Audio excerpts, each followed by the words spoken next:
The revolution has already been televised. It was a 30-second ad you skipped on YouTube playing right before your very eyes.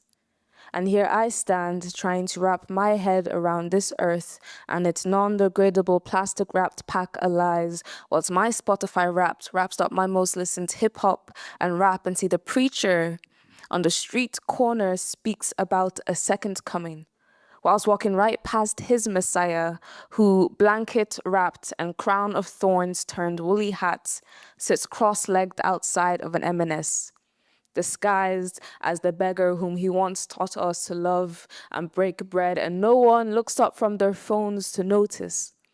Because the revolution is brought to you by the 6x3-inch screen we now bar our heads and close our eyes to.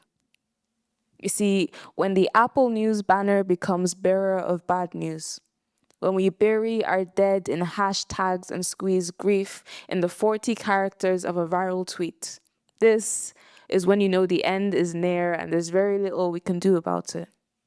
See, the BBC says the world is ending and sheds a tear before moving swiftly on to sports. And the revolution tried gluing itself to your roads, and you greeted it armed with intolerance and pitchforks. So now our old will die in their homes as this cold stays trapped in their bones. And I heard the Grim Reaper looks a lot like a British gas bill these days. See, the people are suffering from more than just sticks and stones. We are drowning in loans. It is your corporate greed that hurts us all. See, the revolution asked for our help, and we clapped from our windows on a Thursday. The revolution came to school hungry, and they voted against its free school meals. The revolution picked up momentum. We called them ungrateful strikers. It crossed our seas and drowned in dinghies.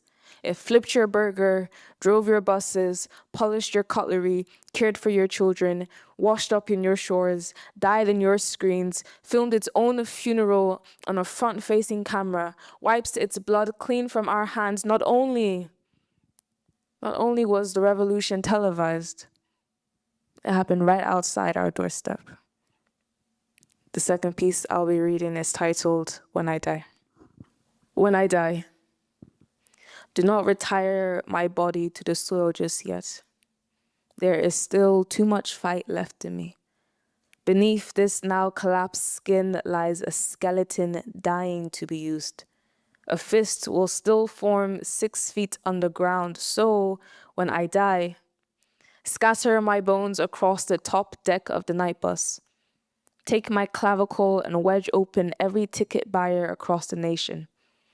Throw my bones up to the high heavens. Let them hang like sneakers over power lines. Put my skull through the window of every high street bank.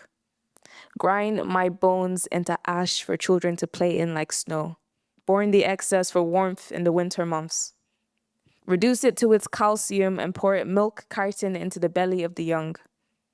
Grind my bones like cigarette ash. Mix it paint and let me live on in the graffiti prophecies of misunderstood youth. When I die, use my bones to crack CCTV cameras.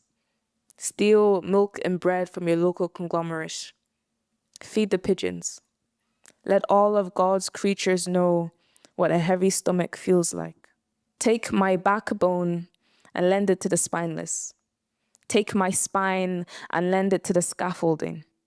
Build community housing within my ribcage. Tear down the high-rises. Use the ruins to form a community playground. When I die, do not soak me in soil. Do not sing songs over my flesh. Instead, carve love story initials into my back. Write it scripture across my chest. Do not open the ground for my name. Instead, reshape my bones shovel to sow olive trees back into the earth. Let the meek take up my arms. When I am no more, keep my bones far away from the British Museum, and this part is important, unless you have repurposed them crowbar, and in that case, unbury all of the stolen bones stolen from stolen lands. Thank you.